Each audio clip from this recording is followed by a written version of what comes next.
Good afternoon once again. We welcome you back to Baton Rouge. Pleased to be joined by Rice head coach Lindsey Edmonds. Also, as you can see on the table on the far side, we're joined by Malia Fisher and then also Destiny Jackson. We will, as we do, we'll allow Coach to make an opening statement. We'll address our questions first to the players, let them go back to the locker room, and then we can finish up with Coach. Coach, players, ladies, thank you for your time. Coach, microphone's yours. I'm incredibly proud to be their coach. We came in here and we wanted to have the exact same mindset that we had in the conference tournament, and that was to come in and play our best brand of basketball and to not quit and to not give up and be relentless and have the 95 mantra that we've been working on be at the forefront of everything that we do. And I'm incredibly proud. We came in here, we fought for 4 quarters. We won 2 of those quarters against the defending national champion. And I thought we did a lot of great things. But the main thing that I'm proud of is that we never for 1 second quit or looked like we didn't believe that we belonged in this game. So very, very proud. I don't know if I can say that enough. All right, Coach, thank you very much. Let's open up for questions for the players first, please. If you'll address the players who you're asking your question to.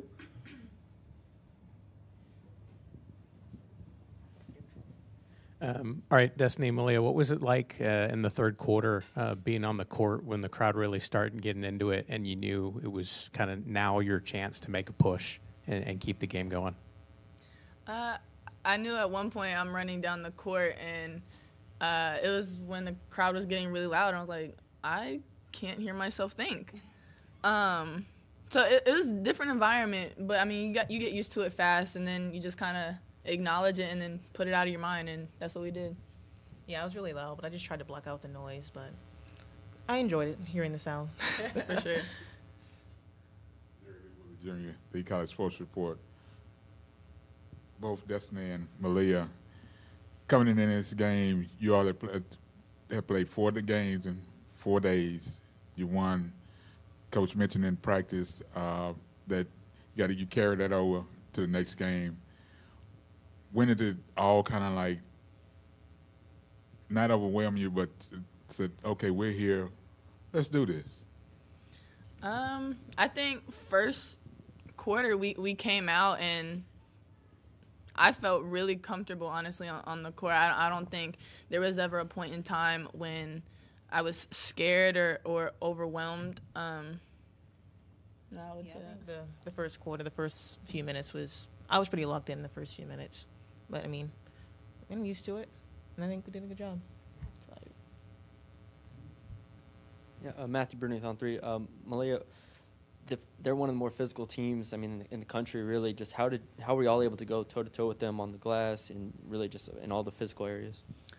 We had to get used to it for sure. I think coming out, we were maybe a little timid, but I think once we got over that first punch that they threw, we absolutely hung with them, and I think it was just about playing our brand of basketball and hitting shots early to spread their defense out and then being aggressive and, like I said, not being scared and taking it to them because at the end of the day, we're all basketball players. I'm sure y'all haven't had a chance to scroll through social media feeds yet, but the overwhelming response I'm seeing from Rice fans and folks online is that they're proud of you guys and how you fought today. How do you kind of feel about that, coming in the loss but playing the way you did? I feel proud. I mean, we're basketball players. We came to work, came to fight, no matter who we're playing, just ready to get after it. I think we did that. And I'll add, our support in our community is amazing. And being on this journey, starting from conference to now, I don't think anybody's doubted us. So I think just having them behind us has really added and contributed to our success.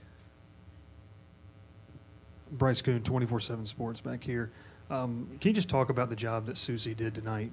Obviously, I mean, comes in as a transfer, and just the growth both of you have seen from her, and her ability to kind of really limit what Angel Reese could do offensively. Fun fact: Susie actually played LSU her freshman year at Samford and scored 18 on them. So she came in with the right mindset of already knowing that she could hang with them and play with them, and I think she rubbed off a lot on us. But her abilities are unmatched, and playing with her and for her, it just makes me go even harder, and I'm so proud to call her my teammate. She's really relentless. she's a beast in the paint. I'm really glad I got to play with her my last year. For the players, Malia and Destiny, it's a pleasure meeting you. Congratulations on your magical run to get here and on your season. We thank you for your time. Thank you. Appreciate you joining us. We can take these. Yeah, you absolutely can. We'll give Coach the rest of the stack as well when we're done. Nice to meet you. Congratulations. Okay, we'll open up the floor now for head coach Lindsay Edmonds. Once again, we'll get a microphone too if you raise your hand, please.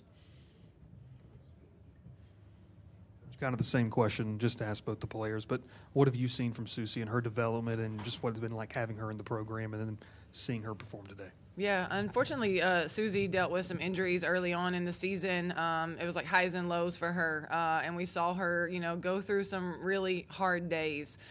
So for her to be able to be rewarded the way that she's been, conference tournament and today is just awesome to be able to see it, because her team has rallied around her and lifted her on those dark days and had confidence in her and poured in her and made sure that she believed in herself, and she was able to showcase her talents down the stretch when we probably needed it the most. Everybody talks about Susie's ability to score the ball, and obviously she can, but her ability to defend and rebound at her size is pretty phenomenal. A lot of people try to just ISO her, but she's smart and she knows that she has to give everybody a step, and then she needs to just wall up because she's a big wall. So it's been a lot of fun to see her be rewarded the way she has. Lindsay, it's one thing to talk about coming into an environment like this and playing the game you did, but what was the conversation like in between first and second quarter when you've kind of weathered their first punch, held them under 30% shooting, and it was a ball game?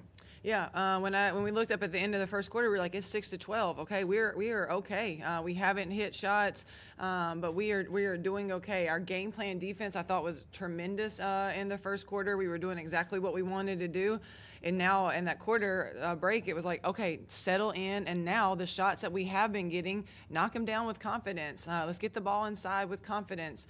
And so I thought we came out in the second quarter and played obviously much better because of that. But we weathered the first punch, and we knew we wanted to punch back, and we knew we were going to punch back.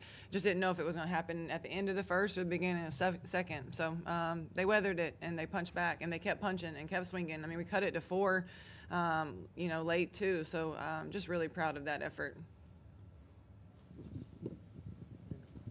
I guess a follow-up on that, the poise of your leaders to when the stadium was rocking in that third quarter, and it kind of felt like this is LSU's chance to run away with it. They didn't. Did you have to say anything, or what did you see from the court of how your team kind of responded to that high-pressure situation? I mean, I just remember looking out at them and doing the settle, and then I saw the players mimicking me. And I just think they have a lot of confidence in one another, and they pulled together, and they went on a run themselves. And so they weren't afraid of that moment. They weren't afraid of the stage. And I think we represented Rice on a national stage really, really well. Coach, expound on that a little bit further, because now you have a base group that's been to, as I say, college basketball's promised land and have actually crossed the road. Now next season is upwardly bound. You're only losing one player, Destiny, because she's a senior. What's the upside now? Yeah, I mean, we talked about it in the locker room. Remember this feeling. Remember what it felt like to get here. But next year we want to go further. We want to go a step further, and that means summer work has to be harder. Preseason work has to be harder. If I'm being honest with them and I'm being honest with you guys, we didn't help ourselves with our seeding in conference play because we went on our skid that we went on. So if we don't have that skid and we play the way we should have played all through conference, then we're probably not in this matchup, and maybe we have a better matchup for us. So everything matters. We've already started talking about that. And I think everybody's going to be hungry to get back because, like you mentioned, we are losing a big piece with DJ, but we have everybody else coming back, and we signed a great freshman class as well. So excited for what the year can look like.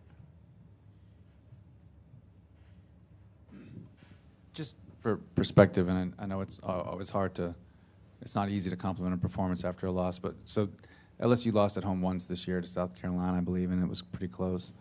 So you come in here in a high-stakes game, and I think it was a one-point game 3 times in the third quarter. you know, pretty close in the last 2 minutes. How do you put that in perspective? You know, just the kind of game you played today. I mean, told our players, you know, our goal is to hold our opponents to 60 or less. We held the defending national champions to 70. Okay, it's not easy to do.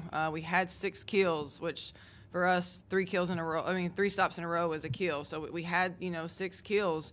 Like you mentioned, we had it at 1 a couple of times in the third, and pretty close down the stretch.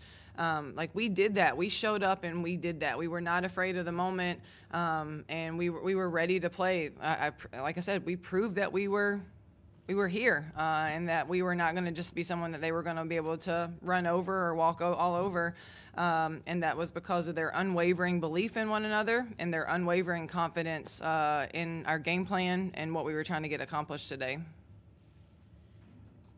Any other questions for Coach? Coach, congratulations on your season. It's a pleasure having you here. Wish you the best of luck in the future. Thank you. Thank you all. Thank you very much.